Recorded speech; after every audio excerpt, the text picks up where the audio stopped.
Hello, and welcome to When They Popped. I'm Kelsey. And I'm Mary, and we are so honored to welcome a very special guest, Jade Driver, today. She is the co-founder of digital agency CrowdSurf. Jade, thank you so much for joining us. You're so welcome. We literally have so many burning questions for you, but before we get into that, we need to brag about you a little bit. Oh.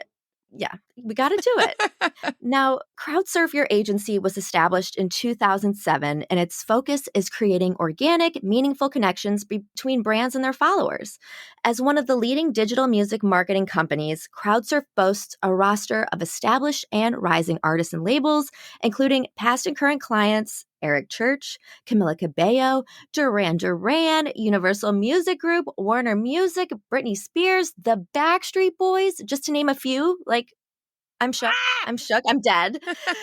But our woman of the hour, Jade, was introduced to music at an early age. And I had to laugh because I was reading about you on rollingstone.com, and you said the first boy band you ever really loved was the Chipmunks. And I died because I had a similar feeling and also had such a crush on Alvin back in the day. I guess a preview of what was to come. If Alvin was your favorite Chipmunk, is Nick Carter your favorite Backstreet Boy? I mean, is the sky blue? I have this theory. Like, I have this whole theory about Backstreet Boys and Hogwarts houses. Like, there's a pattern in all of our childhoods and our lives. Wait, could we go into that a little deeper? Elaborate. Yeah, you can figure it out. Like, if you know both those things well, you tell me what I think. But I think your favorite Backstreet Boy dictates your Hogwarts house. Now, obviously, there are 4 and 5.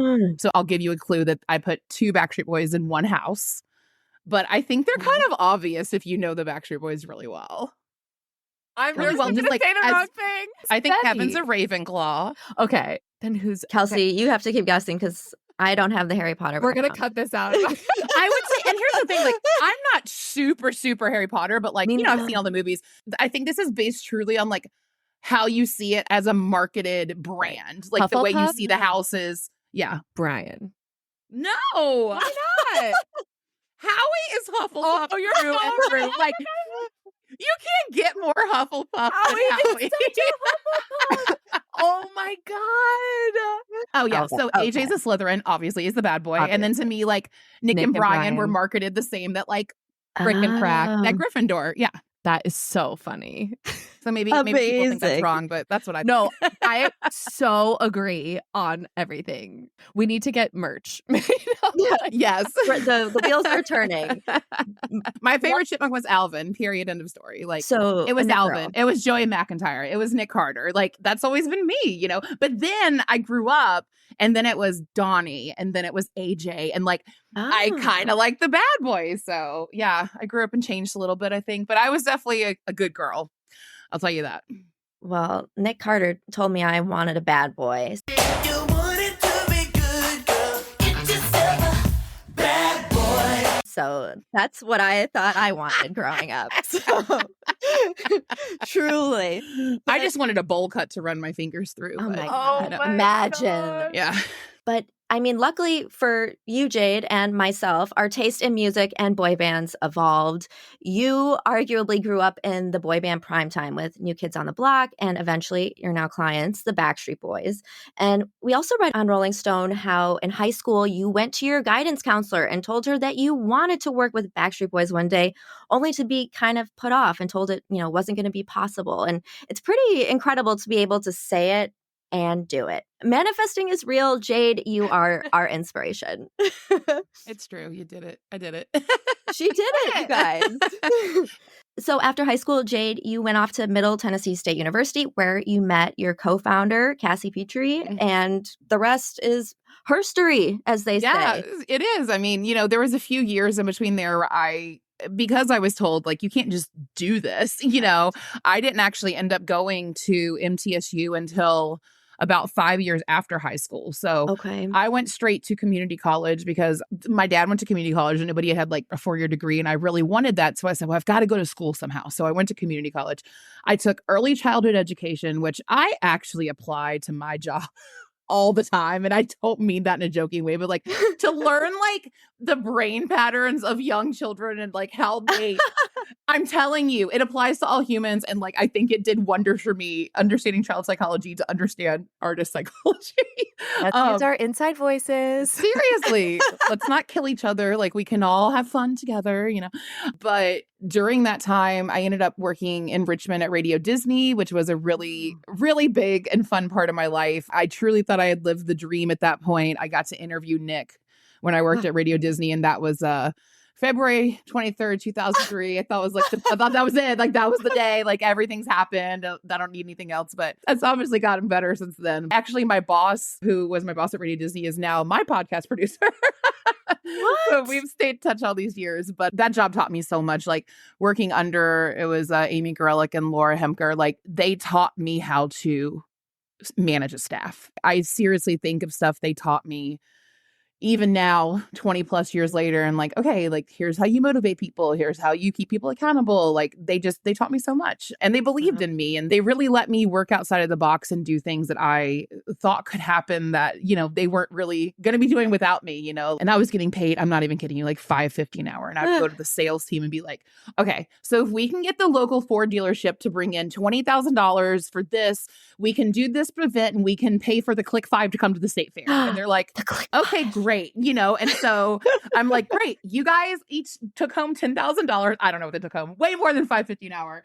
And I got my boy band. So they just kind of let me do what I did. And I learned so much because of that. I remember I made an entire chart of like, here's how much every Radio Disney artist costs to come to town.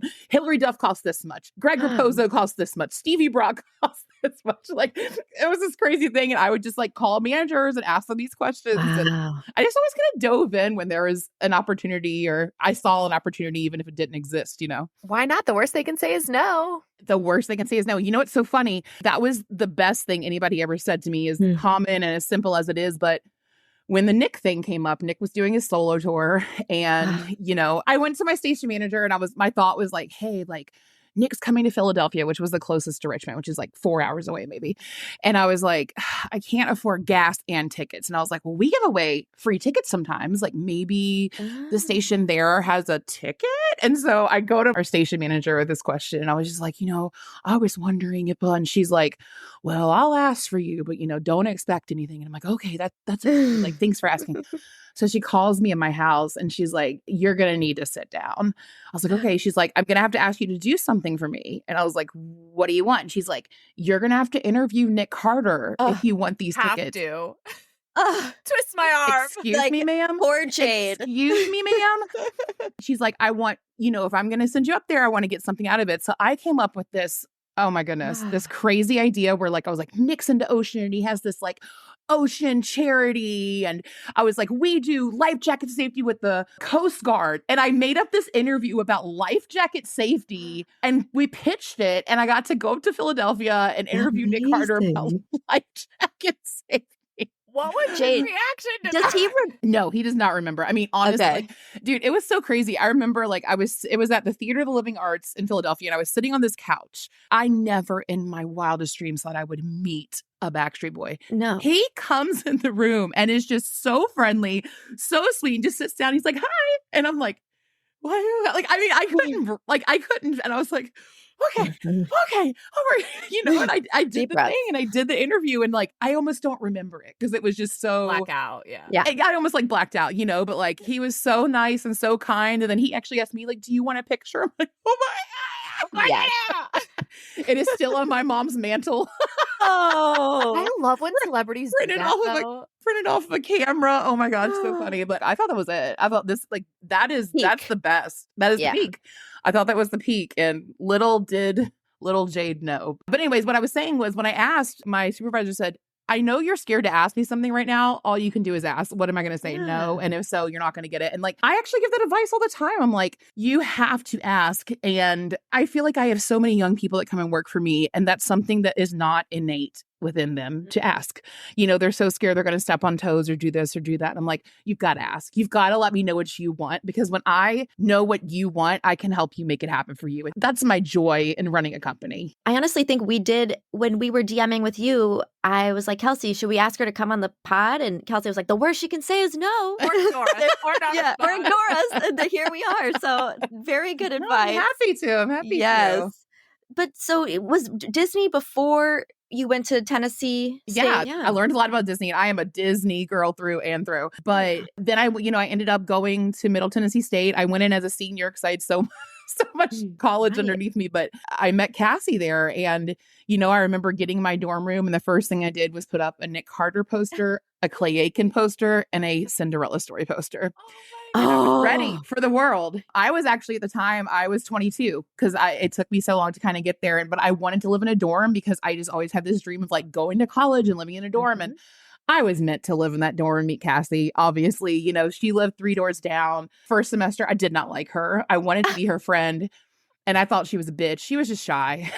But I was like, she thinks she's so cool because she's like a college rep for Warner Brothers. But I work for Disney. And I would say equal clout, Yes. Exactly. Yeah. But we had this argument where she would always like tape CDs and posters to her door that she was given by Warner to give out on campus. I swear that she had a Ryan Cabrera poster attached to her door. And I was like, I want a Ryan Cabrera poster. And she's like, oh, I'm all out. And I swear that I saw a pile of them in her room. She swears she didn't have any. She's like, there's no reason I wouldn't have given you one. And I'm like, you kept that Ryan Cabrera poster from me. It's gatekeeping the Ryan posters. It's so funny because he's a good friend of mine now. And like, he thinks that story is just so funny, But, we ended up obviously becoming friends eventually. Yeah. And we became friends. It was a group of us that drove up, we were about 30 minutes from Nashville. We drove up to Nashville. It was on Valentine's Day. And we're in the car and we're listening to I Want It That Way. And we are both singing some deep harmonies, like harmonies that you don't sing. And I think it might have been like some live inflection. Yes. I was like, riffs. Yes. excuse me? You know how it does that? And we were like, oh, Someone we are said, the "Put your same fingers person. in the air." Yes. And then we went to a Ryan Cabrera concert together and the rest is history.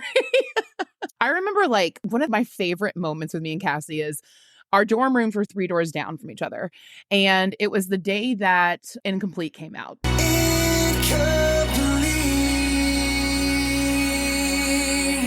And you had to get it on iTunes. Like you couldn't just go to the store and buy a tape or a CD single. And I was like, I don't know what iTunes, like I downloaded iTunes only to buy Incomplete. And so like, I'm sitting in my dorm room, like listening to Incomplete. And I'm like, oh my God, like this part and that part.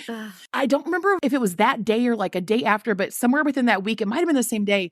They announced that they were doing they did these few little shows at clubs. And this was like, granted, Never Gone was the end of the Backstreet Boys hiatus. Like people don't refer to it as such, but it was. It was. It was a hiatus. Like they were gone during that point. We didn't know if they were ever going to do anything. So this is like a big deal. So, now understanding the music industry, obviously they did these shows just to like test the waters. Like, do people still care? Like that was 3 years ago, and there's a club in Norfolk, Virginia called the Norva. It's one of my favorite clubs. And I was like, the Backstreet Boys are coming. And she was just like, what? Like we lost our minds. Like, at this point, I had never been closer to a Backstreet Boy than the ticket I could afford. All of a sudden you're in a club, and I don't care if you're the last one in the club, you're probably closer than you've been in an arena. So this is just like, what? And I knew this thing where I knew if you got a reservation at the Backstage Cafe beforehand, you got to go in first to a GA show, which is what we did. And we got to go in first, and we were probably like 3rd or 4th row. And that was me and Cassie's first Backstreet Boy show together. And I think it just started everything. And my favorite Backstreet Boy song is I Still.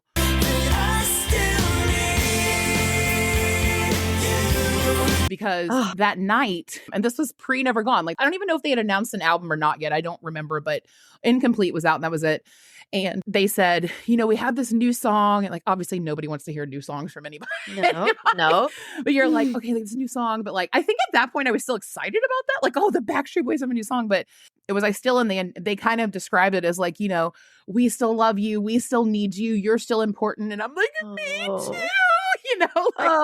and obviously the song's about a relationship or whatnot, but just them explaining that at that moment. And I had never been so physically close to the Backstreet Boys before, being there with my new like college friends, and we all loved it. Also like being college, moving away, feeling independent. Like it was like a moment. It was like, I can still have that and I'm now this. Like, do you know what I'm saying? And like, Yeah. it was just this thing. And like, it just really stuck out to me. Like, I can always have this thing that was so important to me. And like, it can still be here. Those You know, experiences are when I feel like a Russian doll, like that little girl Yeah. who thinks Brian is going to pick her out of the audience and ask her to marry her is still very much alive and well inside me, Yes. even though I'm in Yes. my 30s. Yes, 100%. So you and Cassie had this moment, this bond. You have all these similar interests and love for music. How did you decide you wanted to get in business together? Like, when did that come in? We were at MTSU doing recording industry. Like, that was the major we were doing. We both wanted to do that. She's 5 years younger than me. Like I said, I didn't go to college till I was 22. And you know, it's interesting. Like, the program we were in was so competitive. Only a certain number of people got to continue in the program after you kind of started the beginning of it. You had to file for candidacy, and it was this whole thing. And I actually didn't get candidacy. And this is why, because it was based on GPA. We're talking like, you're a 3.257, and somebody's a blah, blah. You know what I'm saying? Like, it was really crazy. And I was like right under the cutoff. And so you could campaign to get back in the program. And I did. And I had worked with so many people and volunteered and had street teams. And I got all the letters, and they were like, okay.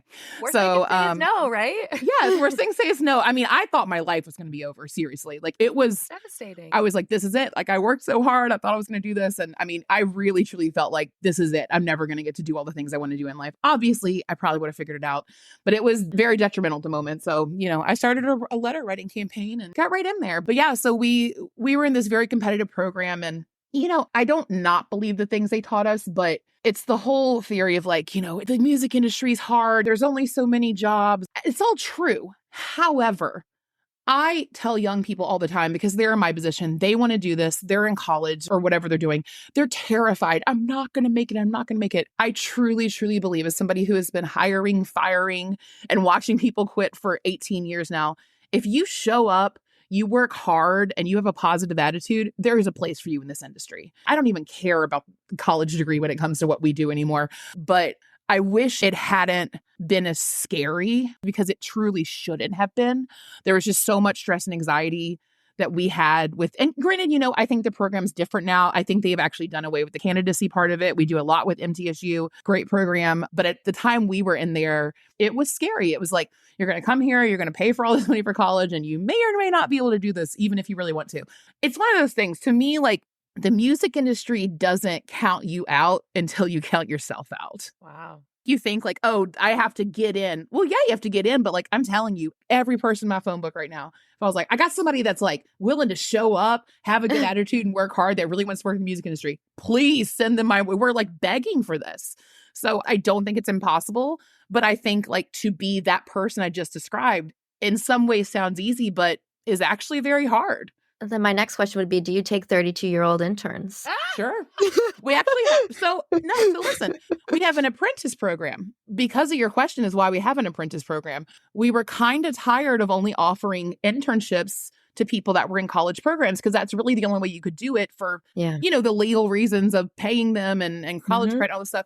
So we decided to invest a budget, and we actually have a paid program now, and we hire people for the apprenticeship, and we actually focus on people that have like, you know, been in other industries that are wanting to start over, and maybe they've been a mom and now they want to get back into the workforce. Like, we love that. And like, you know, some of the people in the program happen to be college students. We actually have one guy, he's really great. He actually started a small chain of restaurants in Atlanta and then sold them and got out of that and wanted to work in the music industry. Cool. So he's in his 30s, and he came in like an 18-year-old intern and proved his worth. So yes, the answer is yes.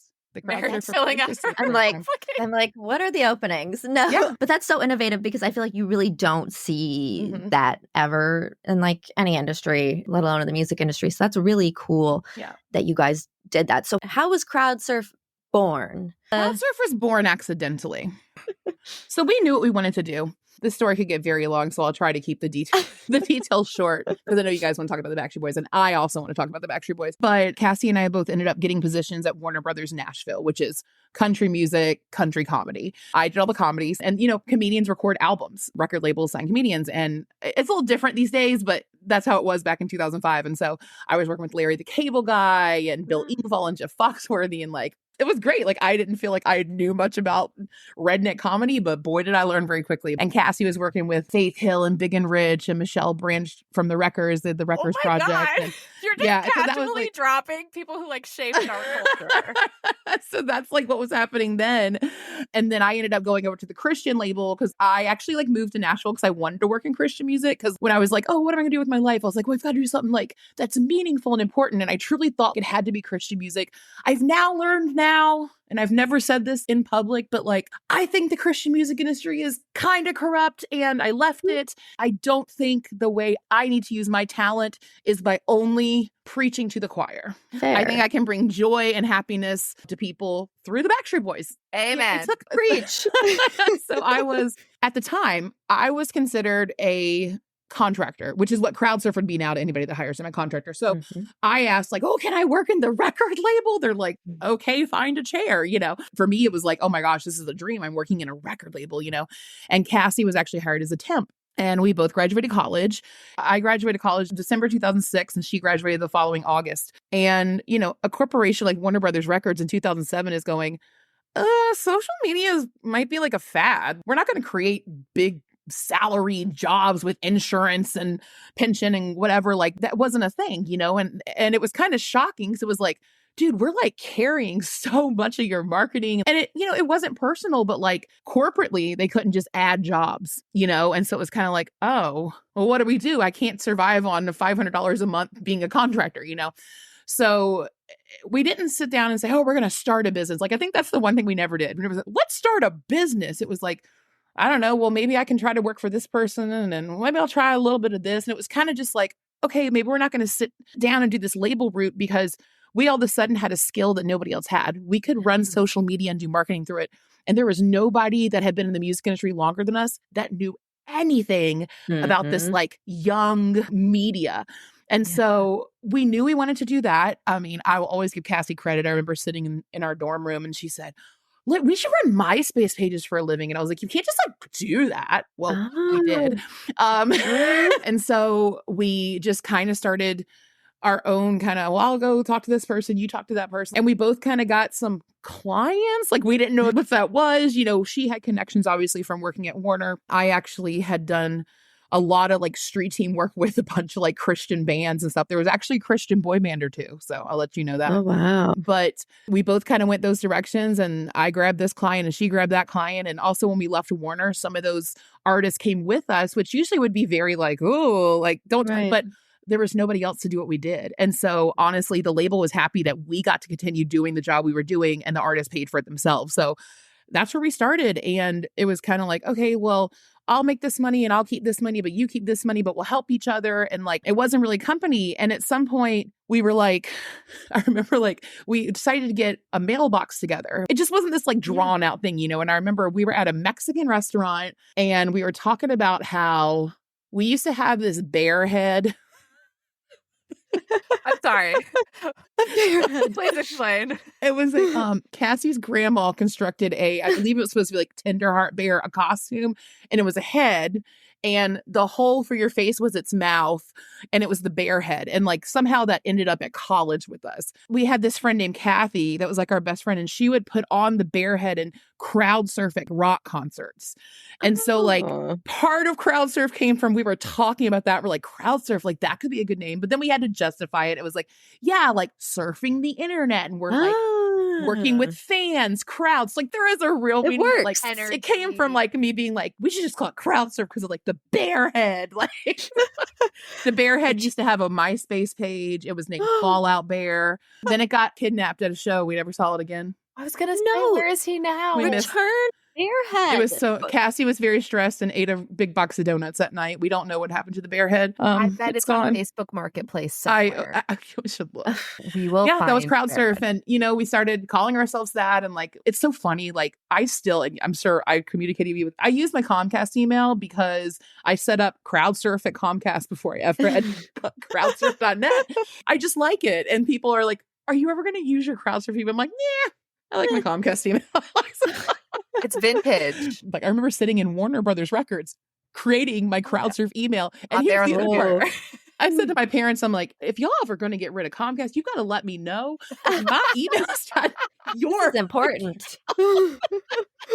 So yeah, we kind of like fell backwards into it. And I remember we started getting checks for this and that. Not a lot of checks. We can talk all day about how much we weren't getting paid. But I remember looking at it. I remember it was a check for $4,500 and I had never seen a check in my hand that big in my life. Mind you, that was for about 10 artists, which is insane. And I remember being like, oh, this doesn't look like the paychecks I've gotten at jobs in the past. Like, do we pay taxes? Like, I had no idea. We had no idea what we were doing. So I went to the store and got Business for Dummies, and we stumbled into paying taxes. And sometimes the local tax collector would knock on our door. It's a very rough business running. Learning curve. We're learning. We're all learning. We're fully up to date now. You know, we're good. We're good. But the first few years, you're like, well, you know, it's interesting because it's like, I understand truly why it's so hard for businesses to stay afloat in this country for small businesses, because you truly don't know what you're doing. And you have to really, really, I mean, I was an entrepreneurship minor and I didn't know what I was doing. You truly have to like put in effort to understand how to legally and financially run a business, not to mention managing people and all the other things that come with it. But like, I get it. I get why it's so hard because I've done it. It's like, where's the time to do your actual job if you're staying on top of all that? Well, there's actually a really interesting book called E-Myth. And it's about the myth of entrepreneurship that, you know, there are all these people that are, you know, America's so entrepreneurial, when it's like, honestly, like people like Mark Cuban, that's an entrepreneur. Like he runs businesses. I don't run businesses. I happen to have to run a business, but that's not what I'm good at. Right. You know what I'm saying? Like I struggle to be really good at that. Like that takes effort. I don't struggle to come up with Backstreet Boys marketing ideas. That just falls out of my mouth. You know, that's, it's like, it's the myth that like, you're a great baker. Everybody wants to buy your food. So now you're going to be an entrepreneur. Well, you can't run a business. It's kind of talks about like, that's how so many people go out of business, because running the business, you have to stop doing your craft to run the business. Yeah. And that's something that me and Cassie, luckily there was two of us. And so we really divided and conquered on what we learned and this and that. But I hate running the business part of the business. You know, it's not fun. I don't want to stop doing the creative stuff to approve payroll and to call the lawyer and deal with health insurance. But I got to, and you know, I look at it now as a blessing that like, if I do these things, I get to run a business and I get to want to work with these people and do these things I love and really live the dream. So for me, it's like, it's a ways to a means. Granted, I think Cassie and I have the right combination together. I don't know if I could have done it by myself by any means. Now, maybe she could have, but I don't think I could have done it by myself. But, you know, I was glad that I had a partner to be able to go through that with. And okay, you do this part, I'll do this part. We'll figure it out as we go type of thing, you know? Aside from doing that boring admin stuff, can you tell us what a day in your life is like? Like a fun day, a brainstorm day, maybe. Fun day. Like, what's it like moving and shaking for the biggest groups of our time? Yes. So, you know, I would say I really do divide my life now. So half my life, my hometown, half my life in a major city. And so if I'm in New York, I usually spend 2 or 3 days a week where I go into the city. And in New York particularly, it's like, okay, I'm going to stack my meetings. I might go to a label and have a meeting in the morning. And that could be anything from, hey, let's just catch up on some projects, to, hey, you know, I wanted to let you know we're expanding our services and here's some new things we're offering. And here are some artists I think you might be able to utilize the service for. Then I might go to lunch with someone's publicist and talk about like, hey, here's some new strategies and things we're doing in digital that we could partner with you on the publicity side. Then I'll probably go to a WeWork where I'm going to sit down and do calls. I may rent a room in the WeWork to do meetings, bring a meeting or two in. But, you know, on a good day, I'm probably going and in New York, I'm usually with this girl, Hayes Warner, and we're filming TikToks and we're doing content. We're doing all that kind of stuff. It's funny because I feel like a lot of people who own companies like I do, they don't do the work of like creating the content anymore. I love it. I want to still do it. Like I can't do it as much as I'd like to do it. I will always do it with Backstreet. Like that is a very clear, like, nope, that's mine. I got it. Like you could do some, but like this is mine, my baby. But I really like creating content. I think it's something I'm really good at and I have an eye for. And to me, it's creating art, you know, like that is my art. And so I love just being on site. Like I've done a lot for young artists who have no money, like being their stylist. I put together and produce music video shoots. I come up with treatments for music videos. You know, I do all that kind of stuff. And it's just kind of looking at every artist. I mean, we have everybody from developing artists you never heard of to Camila, and it's everything in between on these artists. And so sometimes it's looking and going, okay, what parts of their team do they not have? And how do we fill that in and help them? Because it's like, you can't really release a single without a picture to have a single art. Right. And so it's like, okay. And so let's find you a photographer. Let's do this. And I really do this because this is how I grew up. Like, I had friends that wanted to be photographers and videographers and musicians and songwriters and producers and all this stuff. And we wanted to do what we did. And we all kind of grew up together. And now all those people are at our level. And so I always like to tell young artists, like, you don't need the top photographer. You need the photographer that's trying to make it just like you're trying to make it in music. So I love like putting people's teams together with people that are at their level to go, you're all in the same tax bracket. You guys need to be working together. Not to mention, like, in 20 years, I'm going to retire. You know what I'm saying? Like, why not work with these people that are going to be around as you grow up and you go through the system and kind of build the next level of the industry together? So I love putting teams together and connecting people in that way. But yeah, I think the best days are the days where you're on set or you're at a TV show, doing content. Actually, I hate TV shows. TV shows are so boring. I'm not going to lie. I worked with Nick Lachey for a long time. He was hosting the VH1 Big Morning Buzz. And I would go every morning and sit there and watch this TV show and thinking, like, is somebody going to sing? Because I'm bored. Like, I just found TV very, very They keep boring. it so cold in the studio. Yes, I'm in PR, so I've been to my fair share of TV show and taping soon. I'm always like, why is it so cold in it's here? so cold, and you're like, I feel like I can never find water, and like I'm just and I'm like shoved in a corner trying to get a picture with my phone. And the one thing that I did love about that was one day Regis Philbin was on the show, which was probably the only person I like geeked out about. And he walks by and I was sitting on an apple box and I had my legs crossed, and he slapped my knee and was like, I don't know what the phrase was, but it was something like, you look like you've got gumption, like some very like old Gumption?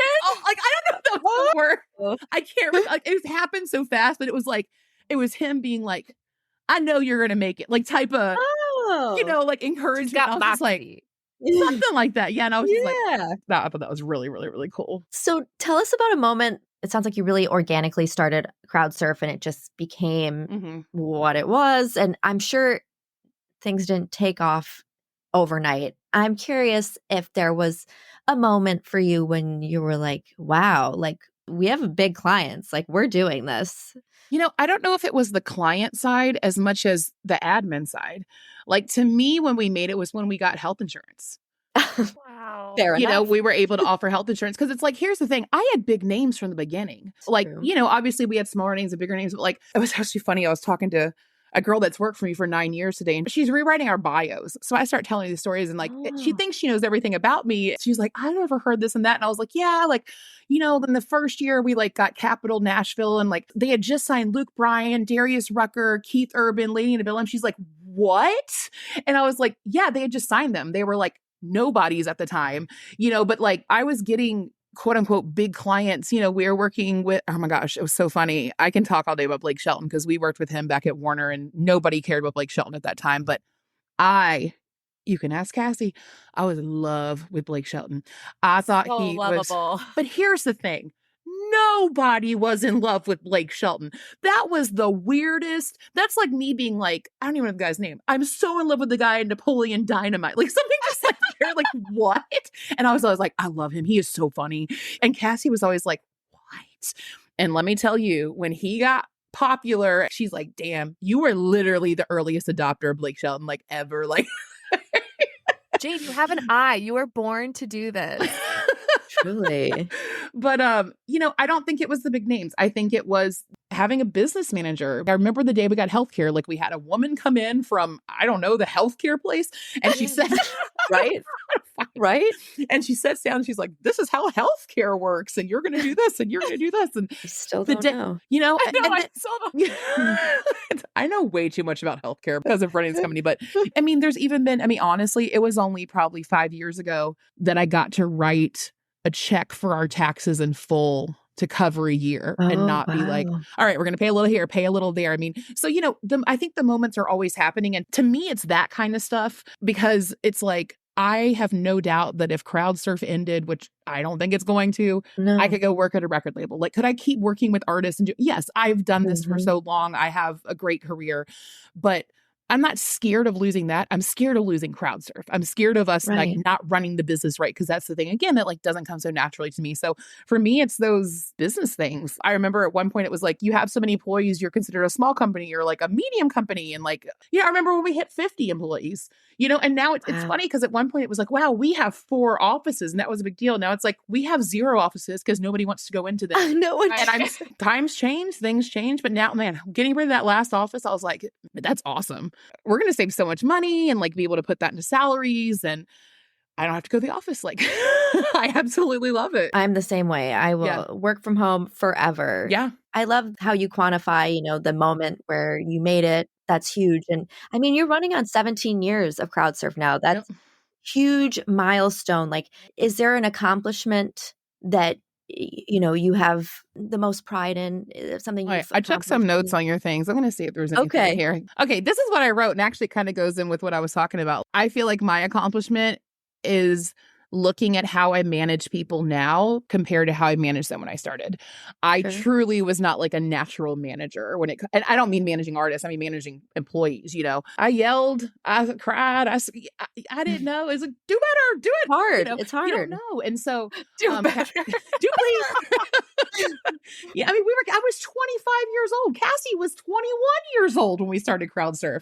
And we have actually we've hired coaches to help us learn to be better managers. I truly go through days sometimes, and it might be one of the harder days, and be like, man, I handled that so good. That's what feels so good to me. You know what I'm saying? You're going to walk away from Backstreet to the beach and be like, man, that was awesome. That was such a good, fun trip to Mexico with the Backstreet Boys. But then you're going to have days where you're like today, a client fired us and it was not pretty. And it was a very rough day today. And the fact that I got through that, then went back, coached my team on going through what went wrong, what went right, what was our fault, maybe what wasn't our fault, and then had a good training session with them and didn't have to cancel this because I was so emotional. I think that's a huge win, because there were times where a client would have fired us and I would have gone home and eaten a bucket of ice cream, not talked to my team, not done anything for the rest of the night. It's the fact that that's just part of it. And you're going to have good days. You're going to have bad days. I don't even consider today a bad day. I consider it a day that we have a change in client and there were some great learning opportunities. There are some things I agreed and didn't agree with that the client said. And I made sure my team felt that they could get off work knowing that I wasn't mad at them and that although there may have been some mistakes, we now have steps to avoid them in the future and we've learned something from it. Absolutely. And I mean, you may have already touched on this, but is there one learning opportunity that stands out to you over the years? Obviously, every day is a learning opportunity as a business owner. I don't know, man. I don't know if there's one. Hard question. One learning opportunity. How many things have I fucked up? I mean, to me, it's I don't know if I can think of one thing. To me, it's recognizing those things and turning them into learning opportunities. As cheesy as that sounds, I'm in my 40s. So This is where we're at in life, and it's so much more peaceful to know okay, everybody doesn't have to like you. Everybody doesn't have to want to work with you. You're going to have clients that like your company and ones that think other companies are better than you. It's not the end of the world. There's always a way to make it through. And there are people that do love what you do. And there are artists that you love and love you back. And that's what I do this for. And it's not so personal. I'm very sensitive. So I always have to remind myself, this isn't about me as a human. And I cannot base my self-worth on this. 100%. That's one of the hardest things to learn in life in general, but obviously applying to a job is that nothing anyone does has anything to do with you at all. Right. At all. It has to do with every day that they have lived their life and the traumas and successes they have had and the way that has shaped them as a human and the way they respond to things. It has nothing to do with you. Another good point. The worst they can say is no, and it has nothing to do with you. These pillars we got to take with us day to day. Mary and I are so sensitive. If someone says we are just neutral about our podcast, we're like, oh my God. Even me saying that, it doesn't mean I don't get the knot in my stomach and trust me, I go through all the emotions still. I just know how to let the emotions live and recover quickly. Okay, so we're going to leave it here for today's episode and pick up next week with part 2 of our conversation with CrowdSurf founder Jade Driver. Here are our final thoughts and reactions. Holy shit, Mary, that was amazing. I felt that was very inspirational for me as a woman in business. I know. And as a woman in Backstreet Boy land. Like, never give up. We're going to get them on the pod one day. Never give up, but also being a fan. I feel like we talk about this all the time. Like, being a fangirl is sometimes like a dirty word or frowned upon, or like, oh, you're crazy for loving something so much. But it's a badge of honor. Jade and Cassie are prime examples of what can happen if you're savvy businesswomen and fangirls. Putting your passions to good use. That's what they did. And wow, I'm so inspired. Well, next week, stay tuned. We're going to have part 2 of Jade's interview, and it's going to be all about her fun stories working with artists, specifically the Backstreet Boys. We get a lot of Backstreet Boys tea, but we get other artists sprinkled in there as well. And we talk about Back at the Beach. You know, CrowdSurf was very involved in putting that on, and she kind of talked it through with us. We got some exclusive updates. Oh, you're going to want to hear them. Behind the scenes tea. Can't wait to share it with you all. Please make sure to follow, subscribe, rate us 5 stars. Thank you so much for listening. Bye. Love you. Bye.